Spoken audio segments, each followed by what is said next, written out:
Let's bring in someone else who will be a senator alongside him, South Carolina Republican Senator Lindsey Graham, watching all this. Senator, great to have you with us tonight. What do you make so far of the pickups that you see in the Senate? What's your outlook for the rest of the night? Let us know. Well, number one, the victory party in Utah is without alcohol and caffeine, so they're just naturally happy there. So the bottom line is that the conservative judicial train will keep running.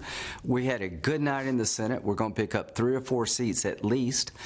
President Trump has a lot to be proud of in terms of creating the enthusiasm in these red state Trump states that Democrats held. Without him, I don't think we'd had the night we have. On the House side, it looks like we may lose by a few votes.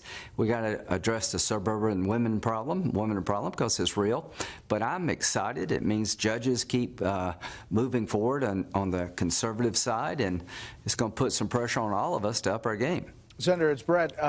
What about the House? I mean, do you foresee that this is going to be investigation after investigation? And how do you sense the Senate and the House working together, if at all? Well, if they want to impeach President Trump, I would give them some advice. I've been there, done that with Clinton. Didn't work out for us. I would think twice about it. It will blow up in their face. Now, infrastructure. There's a natural fit for both parties to build out the infrastructure of this country.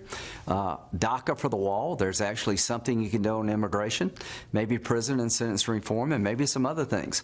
But the reason we won is I think Kavanaugh united our party. The caravan was a front to our sovereignty. The economy was good, and President Trump worked his butt off to get out the Republican base vote. And I'm feeling really good now. This is a good night for Republicans in the Senate. Cory Gardner did a great job. We're just going to have to find common ground with the Democrats in the House. If they want to investigate Trump to death and try to impeach him, then it'll blow up. Senator, you said that Republicans have some lessons to learn when it comes to women in the suburbs in this country. Perhaps some of that goes to the issue of character that President Obama talked about. It goes to some of the issues of style for the president. You're close to him. What kind of advice would you have for him on that issue tonight? I think he said something right before the vote came in that, you know, maybe tone does matter. President Trump's been a great commander-in-chief. The economy is humming. We're safer. We're more prosperous. But, you know, style does matter. Sometimes it can drown out substance. This is a good night by any measure on the Senate side. It's a great night for us. And I think the House, if they do take over the majority, the Democrats will be close. But you need to learn from every election. I think the president has already started the discussion about a better tone. There are things we can do with Democrats only if they'll work with us. If they want to stiff-arm the president, then they'll pay a price in 2020. You know, you were a big part of that hearing, the Kavanaugh hearing, and obviously expressed your emotions during it. What percentage do you think that affected what you're seeing in the Senate races tonight? 30 days before the election, 3 things happened. The Kavanaugh hearing, which was despicable, a Democratic debacle. It united every Republican, no matter what stripe of Republican. This was a good man that had his life ruined. And Republicans were offended. We congratulated President Trump for nominating Kavanaugh, and we were disgusted with what the Democrats tried to do to destroy his life. I think it had a lot to do.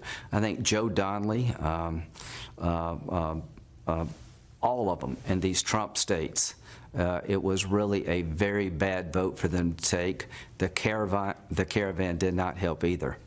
Senator, you know, when we watched all of that play out with Brett Kavanaugh, Justice Kavanaugh now, some of the strongest voices were Kamala Harris and Cory Booker, the senators who came out the most strongly against him, and that they are both expected to be potential candidates. Is there a message for them tonight from what we're seeing?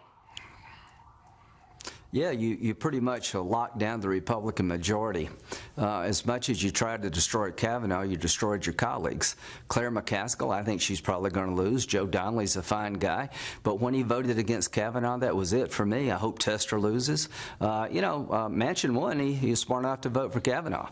I think red state Trump Democrats it was a nightmare for them, the way that Spartacus and these other people handled the hearing. So maybe they don't understand this, but I do.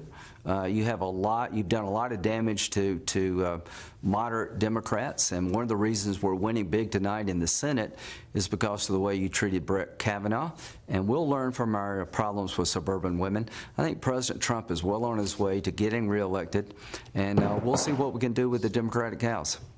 All right, Senator Lindsey Graham from the great state of South Carolina. Senator, thanks for the time. Thank you.